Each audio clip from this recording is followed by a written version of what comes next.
নমস্কার বন্ধুরা, হ্যাঁ আমি জিৎ গার্ডেন থেকে বলছি। আজকে আমি আপনাদের সাথে রয়েছি ছাদে পদ্ম গাছে।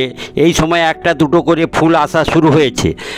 এই সময় ফুল আনার কি উল্লেখযোগ্য পরিচর্যা করবেন যাতে পর্যায়ক্রমে গাছে ফুল আসতে থাকবে। জুলাইয়ের 15 তারিখ থেকে সেপ্টেম্বর মাস পর্যন্ত এখন ফুল আসবে। দেখছেন আমার একটা ডোয়ার্ফ ভ্যারাইটি ডিপ গাঢ় গোলাপি রঙের পদ্ম ফুল ফুটেছে। এটা জুলাই মাসের 2 তারিখ ফুটেছিল এবং গাছের গ্রোথ দেখছেন যথেষ্ট গ্রোথ রয়েছে। তারপর সপ্তাহখানিক থাকার পর আস্তে আস্তে ফুলটা এইভাবে শুকিয়ে যাচ্ছে। এবার চিন্তাভাবনা করেছি এবছর যে প্রথমের ফুলটা থেকে সিড নেওয়ার বিষয়টা ভেবেছি। তাই এই ফুলটাকে না কেটে আমি ফুলটা মধ্যে যে বীজ হবে সেই বীজ সংগ্রহ করার জন্য রেখে দিলাম। তারপরে উল্লেখযোগ্য যে পরিচর্যা সেই বিষয় নিয়ে রয়েছি। দেখছেন ফুলের সমস্ত পাপড়িগুলো ঝরে পড়েছে, শুধু এই যে ফলটা রয়েছে এর ভেতরে সিড রয়েছে 4-5টা আশা করি সিড ওই দেখা যাচ্ছে, যে এটা ম্যাচিওর হলে হবে। এই সময় উল্লেখযোগ্য পরিচর্যার বিষয়ে আসি, যেটা মূল বিষয়, যে এই সময় নাইট্রোজেনের পরিমাণটা কমিয়ে দিন, একেবারে বন্ধ করে দিন। এই সময় ফসফেট আর পটাশের যোগানটা বাড়িয়ে দিন। তাই আমি এই সময় ফসফেট এবং পটাশ আলাদাভাবে গাছে দেওয়ার বিষয়টা বলছি। দেখছেন প্রথম যে সারটা নিলাম এটা 3-4টি দানা একটা কাগজের ছোট যে টুকরো করেছি তাতে রাখছি। 3 থেকে 2-3টে করে দানা দিবেন।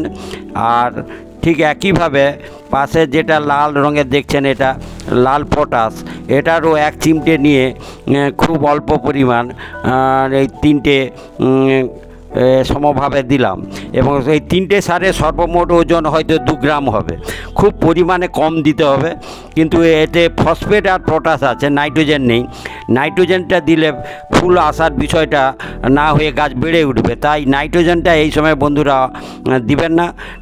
আগে যা পরিচর্যা করেছেন, হয়তো ব্যালেন্স নিউট্রিয়েন্ট দিয়ে পরিচর্যা করেছেন, NPK 19-19-19 বা 20-20-20 যেটাই দিন, তাতে নাইট্রোজেন ছিল। আমার বক্তব্য যে সেই ব্যালেন্স নিউট্রিয়েন্ট থেকে সরে আসুন, শুধু ফসফেট এবং পটাশ দিয়ে পরিচর্যা করুন। তাহলে গাছ বেড়ে ওঠার দিকে মনোযোগী না হয়ে ফুল দেওয়ার বিষয়টা ভাবনা চিন্তা করবে। আর সেটাই আপনাকে ফুল দেওয়ার বিষয়টা হবে, যে দীর্ঘ 2-2.5 মাস রয়েছে, ফুল পর্যায়ক্রমে আসতে থাকবে।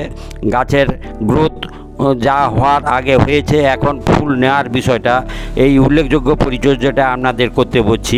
যে নাইট্রোজেনের পরিমাণটা একেবারে বন্ধ করে দিন এবং ফসফেট পটাশের পরিমাণটা বাড়িয়ে দিন। যে এইভাবে 3টে কাগজের টুকরোয় প্রায় 2 গ্রামের মতো নিয়ে মিশ্র সার তৈরি করলাম এবং ওটাই ওখানে দিয়ে দেওয়া টবের মধ্যে এবং মাটির মধ্যে এটা পুঁতে দেওয়া কাগজের টুকরোটাকে।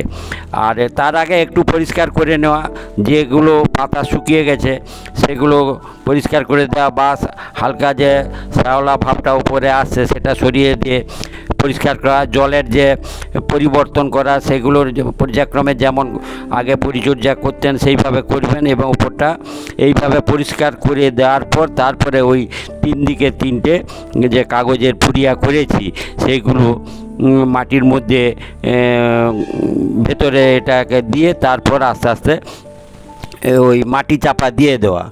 আর দেখছেন যে আমার গাছের গ্রোথ খুবই ভালো। পাতা দেখছেন খুবই গ্রিনিশ কালার এবং পাতার যে গ্রোথ প্রমাণ দিচ্ছে যে গাছের গ্রোথ ভালো।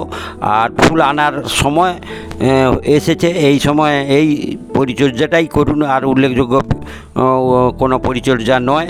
রৌদ্রযুক্ত জায়গায় রাখা, জলের বিষয়টা 15 দিন ছাড়া চেঞ্জ করে দেওয়া। এখন বর্ষাকাল, আর সেভাবে না হলেও অসুবিধা নেই, কিন্তু জল চেঞ্জ না করলেও অসুবিধা নেই, কিন্তু আপনার ফসফেট পটাশের পরিমাণটা এই সময় বাড়িয়ে দিন।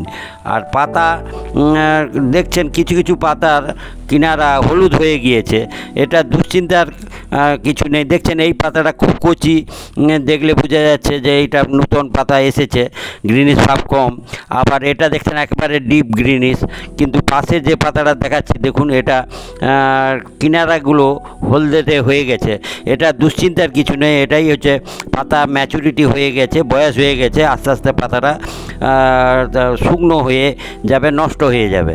যে এটা দেখাচ্ছি আপনারা দেখুন, যে একটা গাছের এই দুটো পাতা, যে একটাতে হলদে ভাব আসছে আর একটা হলদে হয়ে পাতার কিনারগুলো শুকিয়ে যাচ্ছে, অর্থাৎ এই পাতাগুলো বয়স হয়ে গিয়েছে, এগুলো অটোমেটিক আস্তে আস্তে নষ্ট হয়ে যাবে এবং গাছে আবার কচি পাতা আসবে। তা সেই দিকটা নজর রাখবেন, যে দুশ্চিন্তা কিছু নেই, যে হলদে হয়ে গিয়েছে মানে রোগ এসে গেছে এটা নয়। আর আমার যে কালারটা রয়েছে এটা ডিপ মানে পিঙ্ক কালার বা গোলাপি, গাঢ় গোলাপি রঙের ফুল, এবং আরও এর অন্য ভ্যারাইটি আছে, আপনারা যেটাই পারেন পরিচর্যা করুন। আরও অনেক কালার রয়েছে, বলতে সাদা কালার রয়েছে, আপনারা সাদা বা গোলাপি যেটাই পান নার্সারি থেকে নিয়ে এসে পরিচর্যা করে বাড়িয়ে তুলেছেন। এই সময় শুধু ফুলের পরিচর্যা, ফুল আনার পরিচর্যার বিষয়টা নিয়ে শেয়ার করলাম। পরে কি এর একের পর এক পর্যায়ক্রমে যে পরিচর্যার বিষয়গুলো সেগুলো বলবো। এই মুহূর্তে শুধু ফুল আনার এই উল্লেখযোগ্য পরিচর্যাটা আপনারা করে নিন, আর নিশ্চয়ই এইভাবে পরিচর্যা করলে পর্যায়ক্রমে আপনার গাছে ফুল আসতে থাকবে। ধন্যবাদ বন্ধুরা।